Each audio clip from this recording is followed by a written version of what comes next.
और मैं शादी के बाद क्या क्या करूँगी? क्या मेरी लाइफ भी मेरी मम्मी की तरह हो जाएगी? घर का काम करो, सबकी सुनो, सबके लिए सब कुछ करो, लेकिन फिर भी सुनती रहूँ। क्या यही हो जाएगी मेरी लाइफ? नहीं, ज़रूरी नहीं कि ऐसा हो जाए, लेकिन कुछ कुछ तो हो ही जाएगा। नमस्कार, मैं अंजलि स्वागत करती हूँ आप सबका अपने यूट्यूब चैनल पे। और आगे बढ़ने से पहले आप सबसे एक विनम्र निवेदन कि अगर मेरा ओपिनियन आप लोगों को अच्छा लगता है तो प्लीज़ चैनल को सब्सक्राइब कीजिए, क्योंकि सब्सक्राइब करने से मेरी ऐसी ही वीडियोस आप लोगों को और मिलती रहेंगी। और लाइक भी ज़रूर कीजिए, क्योंकि इससे मुझे मोटिवेशन मिलता है और वीडियोज़ बनाने का। Thank you so much. चलिए तो शुरुआत करते हैं आज की वीडियो का। शादी के बाद एक लड़की की लाइफ में ना बहुत कुछ बदल जाता है। वो पहले जैसी नहीं रहती, उसका टाइम सिर्फ उसका नहीं रहता, और भी बहुत कुछ होता है लाइफ में बदलने के लिए। आपका टाइम सिर्फ आपका नहीं होगा। शादी से पहले जैसे आपका टाइम सिर्फ पढ़ाई में या अपने अपने आप के लिए होता था ना, ऐसा नहीं होगा। शादी के बाद है ना, आपके टाइम पे सबका हक होगा। आपके देवर का भी होगा, आपके सास ससुर का भी होगा, आपके बच्चों का भी होगा, आपके पति का भी होगा। तो आपको उसी टाइम में, जो टाइम सिर्फ अपने लिए आप निकालती थी, उस टाइम में आपको सबका ध्यान रखना होगा और फिर अपने आप के बारे में सोचना होगा। क्या आप सोच रही हैं ये बहुत मुश्किल है? नहीं, बिल्कुल मुश्किल नहीं है। बस इसके लिए आपको थोड़ा सा फुर्तीला बनना पड़ेगा। दूसरा पॉइंट, आपको मैच्योर और बड़ा बनना पड़ेगा। मैच्योर और बड़ा का मतलब है कि आपको शादी के बाद है ना, जैसे कि पहले आप अपने लिए ही सिर्फ टाइम निकालती थी, आपको कोई मतलब नहीं होता घर में खाना बना है या नहीं, घर साफ हुआ है या नहीं, इन सब से आपको कोई मैटर नहीं होता था, क्योंकि ये सब काम आपकी मम्मी करती थी। लेकिन वही सब काम आपको करना होगा। हो सकता है कि आप जॉब पर जाती हो और आपने मेड रख रखी हो, तो ये सारे काम वो कर सकती हैं। लेकिन अगर आप घर पे भी रहती हैं, फिर भी कितनी भी मेड लगा लो, आपके हर एक काम के लिए मेड नहीं लगा सकती ना। घर की हर चीज़ के लिए मेड नहीं लगा सकती, घर की हर रेस्पॉन्सिबिलिटी के लिए मेड नहीं लगा सकती। तो ये सारे काम आपको करने पड़ेंगे, जिसके लिए आपको मेच्योर होना बहुत ज़रूरी है।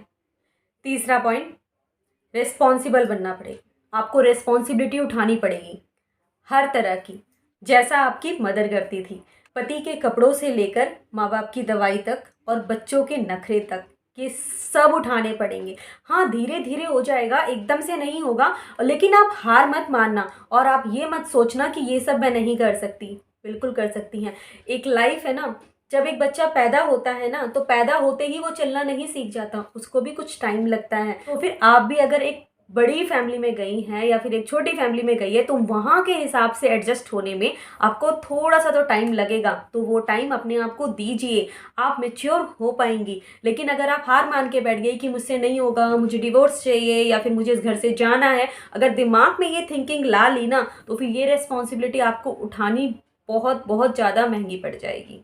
अपनी पसंद नापसंद को छोड़कर दूसरों की पसंद नापसंद की पहली परवाह करना। जैसे कि मान लो आपके मदर इन लॉ ने आकर बोला कि आज घर में पूजा है, आप ये वाली साड़ी पहन लो, और आपका मन कर रहा है कि नहीं मैं यही वाली साड़ी पहनूंगी, तो वहाँ आपको थोड़ा बहुत एडजस्टमेंट करना होगा। इससे आपके रिश्ते बहुत बेटर बनेंगे।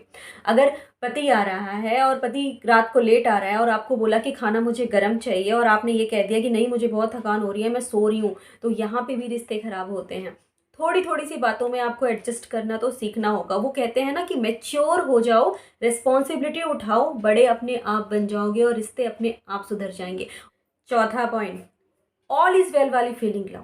हमेशा, चाहे चाहे कितना भी काम आए, चाहे कोई कुछ भी बोल कर जाए, या फिर कोई भी दिमाग में ऐसा नेगेटिव थॉट्स आए ना, उसी टाइम अपने आप को बोलो कि सब ठीक हो जाएगा, अभी के लिए ये सिचुएशन है, आगे ये नहीं रहेगी। ये श्री कृष्ण ने गीता में भी कहा है कि जैसा आज है वैसा कल नहीं होगा, और जैसा कल था वैसा आज नहीं होगा।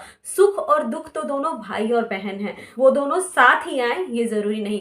आज दुख है, आज कोई कुछ बोल रहा है, कल क्या पता वो रिश्ते ठीक भी हो सकते हैं। अगर इस मेंटेलिटी के साथ चलेंगे आप, तो आपकी ज़िंदगी बहुत अच्छी बन सकती है।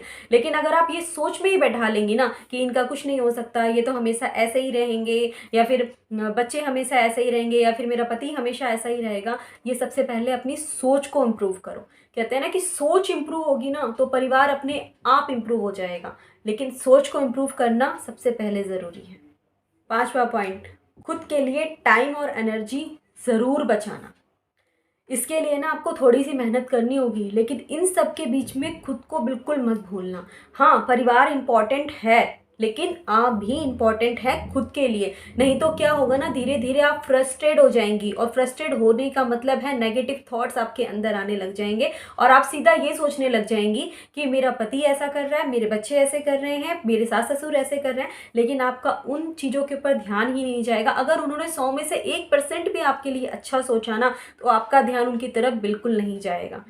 तो अपने लिए टाइम और एनर्जी ज़रूर निकालना। 24 घंटे होते हैं, सबका टाइम बांटना, लेकिन अपने लिए 1 घंटा ज़रूर निकालना। छठा पॉइंट, मानती हूँ शादी के बाद लड़कियों से एकदम से उम्मीद करी जाती है कि वो लड़कियों से सीधा मदर बन जाएं और सीधा बहू बनकर वो सब कुछ अच्छी तरह से करने लग जाएं। लेकिन ज़रूरी नहीं कि आप वो सब करें। हाँ, मैं हर बात पे कहती हूँ, दोबारा कहूँगी, आप अपना 100% देना।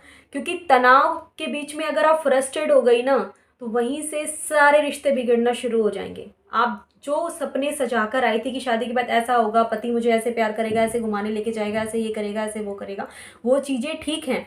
लेकिन शादी के बाद रिस्पॉन्सिबिलिटी बढ़ती है, ये फैक्ट है। और इस चीज़ को मान लेना कि शादी के बाद सब कुछ अच्छा होगा, लेकिन मुझे अपनी पॉजिटिव थॉट्स नहीं खोनी। क्योंकि मैं अगर पॉजिटिव थॉट्स खो दूंगी तो रिश्ते बिगड़ जाएंगे। इसमें ना आपकी ऑल इज़ वेल वाली फीलिंग काम आएगी। आप ऑल इज़ वेल वाली फीलिंग हमेशा अपने साथ रखना।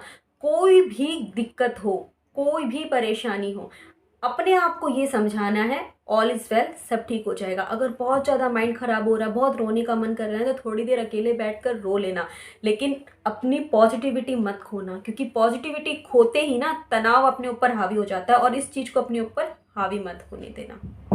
और अंत में बस एक बात अपने आप से हमेशा कहना कि मैं सब संभाल सकती हूँ, सारे रिश्ते संभाल सकती हूँ, अपना करियर भी संभालूंगी और रिश्ते भी संभालूंगी। जब आप अपने आप से ये बातें बोलोगे ना, तो आप वो कर पाओगे। क्योंकि जब हम जो बात अपने आप से बोलते हैं ना, वो ज़रूर करते हैं। तो चलिए, इसी सोच के साथ मैं आप लोगों से विदा लेती हूँ। और अगर मेरी वीडियोस आप लोगों को अच्छी लगे तो प्लीज़ चैनल को लाइक एंड सब्सक्राइब जरूर कीजिए। Thank you so much for watching my video.